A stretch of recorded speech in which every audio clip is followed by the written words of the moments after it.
Así que vamos a consultar sobre cómo está cerrando este año, según la mirada de un referente de autoconvocados, es decir, un sector multifacético de la organización gremial de los educadores de la provincia. Estamos hablando de Ángel Tolaba, a quien ya estamos saludando. Ángel, ¿cómo te va? Hola, ¿qué tal? Buenas tardes, Analía, Iván, un gusto de saludarlos nuevamente. Sí, sin duda que el gusto es nuestro, Ángel. Y bueno, queríamos saber desde tu visión cómo está cerrando el año lectivo en la provincia. Bueno, el diagnóstico no es bueno, la tendencia tiende a agravar más la crisis. Este año han aparecido las cifras, los índices de las pruebas en secundaria, aprender, que se hicieron el año pasado, y las publicaciones siguen la tendencia de caída, de deterioro de la calidad educativa, ¿no? Por ejemplo, ya en el año 2019, nuestros estudiantes de secundario tenían un nivel de bajo a muy bajo en un 39% en comprensión lectora. Bueno, 2 años después, 2022, cuando hicieron la prueba y se publicaron este año, eso cayó a un 43%. En operaciones matemáticas, las publicaciones allá de 2019 marcaban una dificultad en un 71%, y las que se han publicado este año nos dan cuenta de que eso se incrementó a un 82% para resolver problemas matemáticos. Y estamos comparando con años previos a la pandemia, ¿no? Digamos, ya veníamos mal y por supuesto no se ha dado ningún viraje, ninguna inversión, ninguna apertura para discutirse esto de cara a la comunidad educativa a través de un congreso pedagógico para que podamos participar todas las partes con voz y voto. Y por el contrario, tanto el gobierno nacional como los gobiernos provinciales han venido empeorando esta situación. Y máxime cuando hoy en día la escuela pública es la caja de resonancia de la crisis social.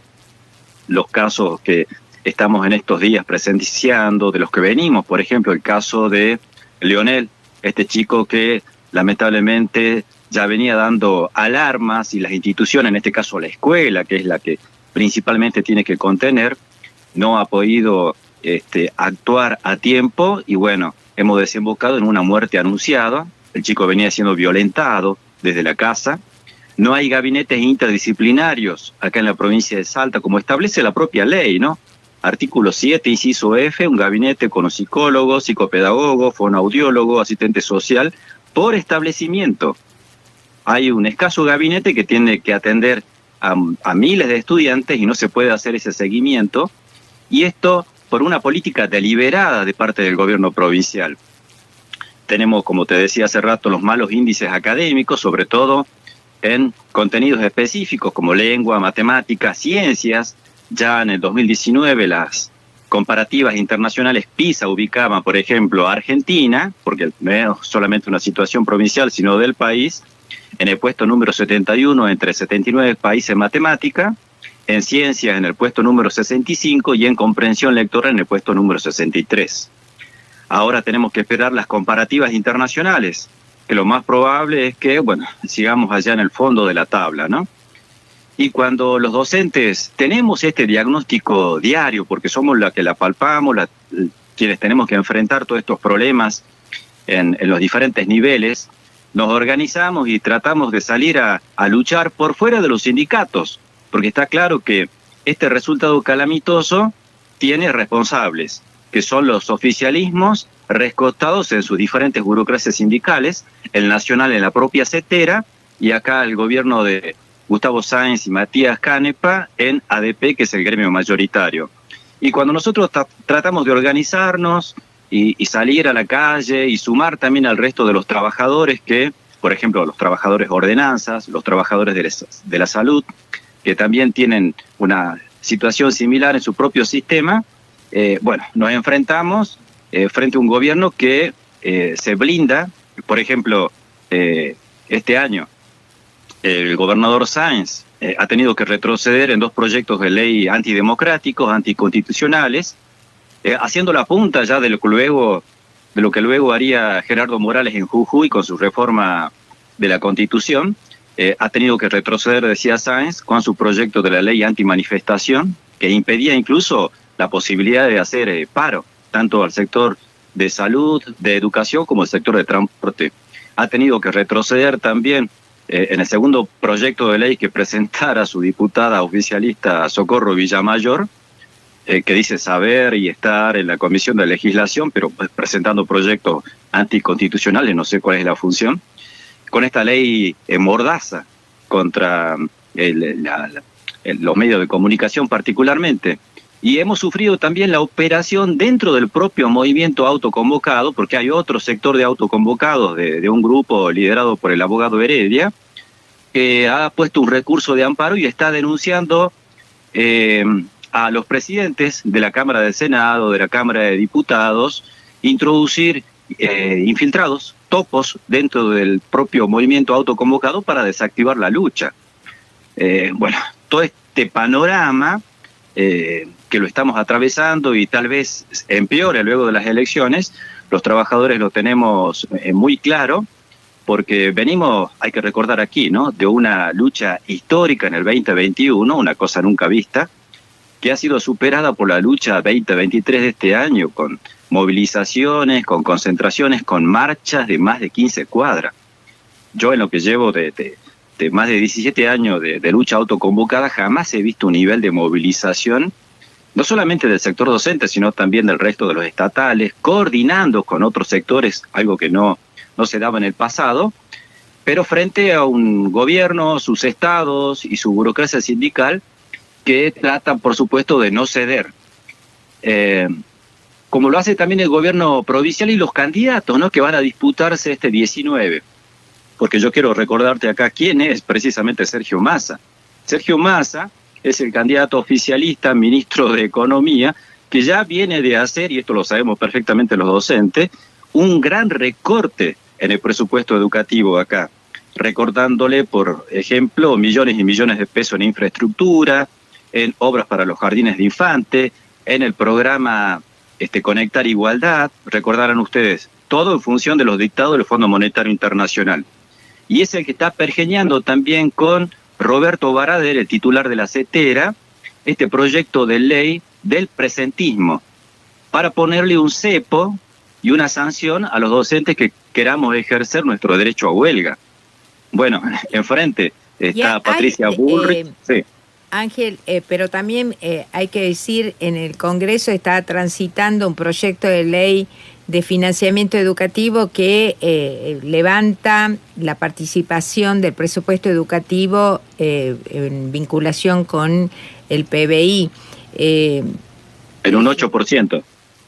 Efectivamente, lo que hace prever que puede haber, más allá de quién sea elegido, y si esto la sociedad le presta atención, una mejora en ese sentido.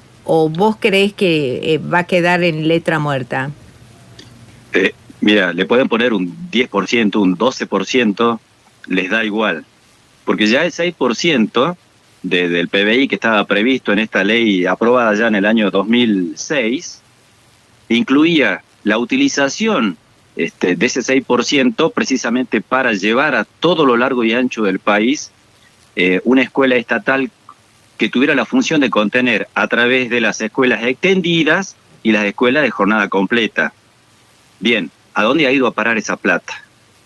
Siempre la recaudación y la orientación del presupuesto ha sido mucho menos, nunca han cumplido con esa ley del 6%, y en lugar de eso directamente se declaran abandonar este proyecto de las escuelas de jornada extendida y completa, con lo que necesitamos hoy en día de un establecimiento que tenga más horas a nuestros estudiantes, donde ellos puedan almorzar, puedan ser atendidos, puedan tener un gabinete interdisciplinario, porque, afuera la sociedad está en un colapso, los padres no tienen trabajo o lo están buscando, la violencia que circula por todos lados, el mensaje de desesperanza, no hay oportunidades.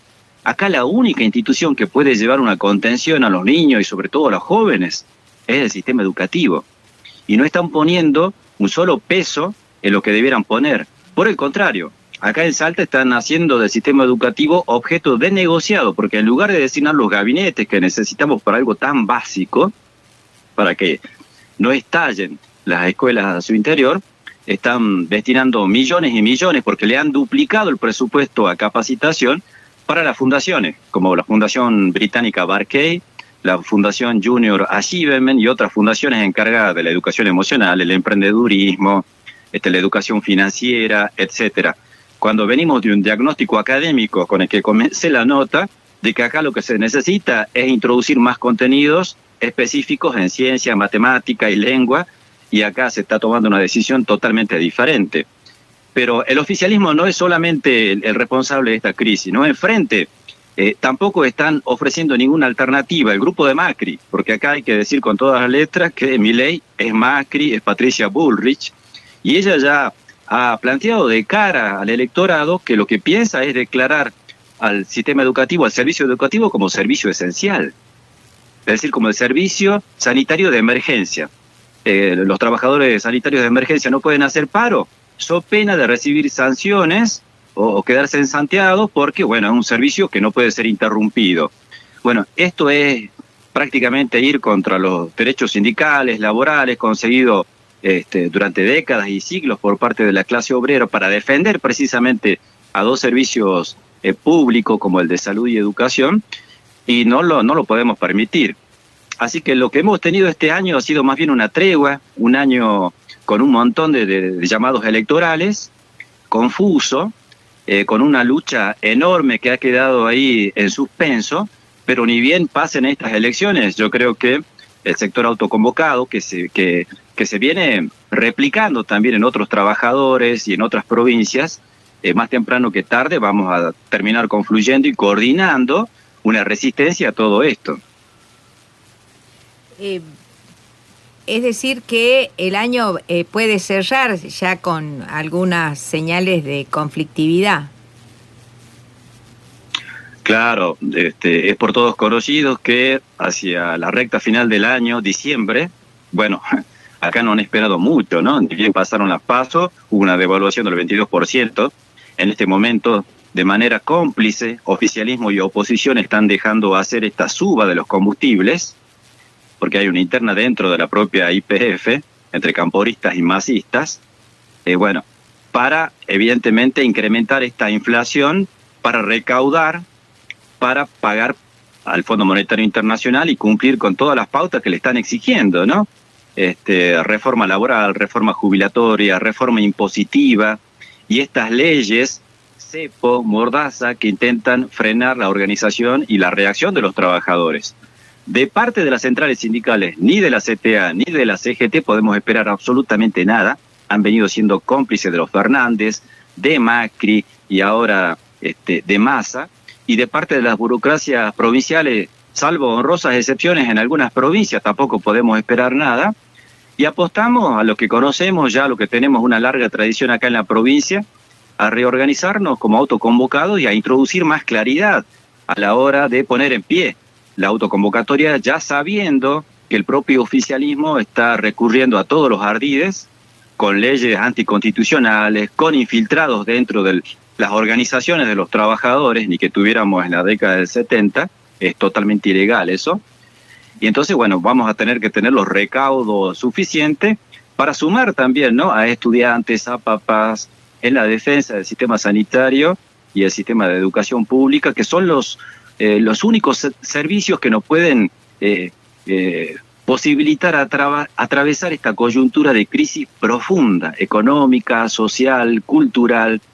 Yo cada vez que escucho, por ejemplo, los casos que se producen en Buenos Aires de violencia al interior de los establecimientos, acá en la propia Salta, en el propio interior provincial, bueno, me pregunto, no sé dónde iremos a parar.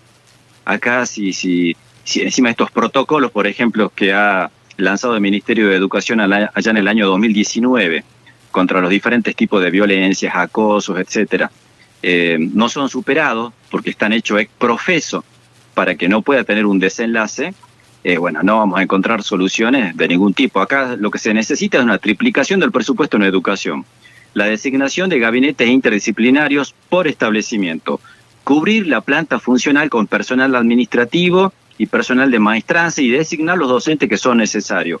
Una fuerte inversión en infraestructura, cosa que no ha sucedido con Massa, él viene de hacer un recorte en todo esto.